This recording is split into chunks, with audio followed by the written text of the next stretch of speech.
Are you following your New Year's plan? If you can't say yes to this question, you should read this.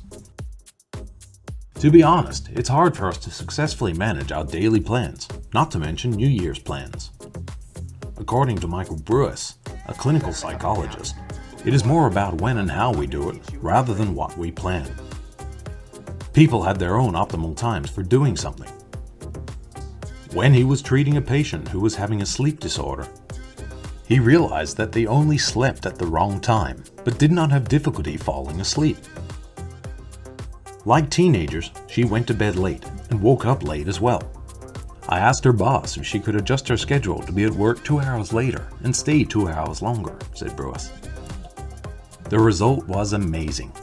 Not only did her health improve, but her family relationships got better as well.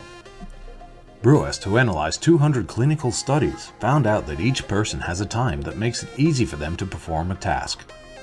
Furthermore, the time at which people perform tasks was related to good health. Let's find out 5 ways to create an effective plan that will help you to do things at the right time. First, create a to-do list with a time limit for each item. Christina Rosler, a life coach and psychotherapist, suggests putting a time limit to a task. Break down big tasks into smaller ones, and arrange tasks so that you're only left with 3 big tasks each day. You will feel a sense of achievement and worry less about not having enough time to complete a task. Second, focus on important tasks. The best way to make things happen is to prioritize, says Susan McDonald, a psychologist. This starts with changing your mindset. If you need to exercise for 1 hour at a gym, but you only have 30 minutes, just do it. The cumulative effects of sticking to these things is what matters. Third, reassess and regroup. Regularly review your plan and think about whether you can perform the task more effectively at another time of the day. For instance, if you plan to exercise at 7 a.m., but somehow you couldn't do it, think about whether you can do it at a different time. Fourth, build in buffer time. Tasks usually take longer to complete than we think.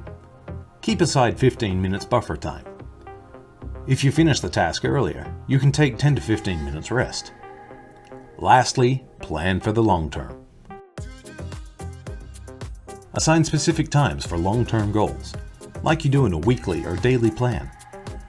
If your goal is to publish a book, set a specific time for it, such as writing 1 page each morning. It's not that you don't have time to do it or that you can't get it done. It's that you don't believe you can do it, so you don't schedule it in. Are you hesitant to even set up a plan because you think it will fail anyway? If you are, remember, if you put in the right amount of effort at the right time, you'll be able to achieve things that once seemed impossible.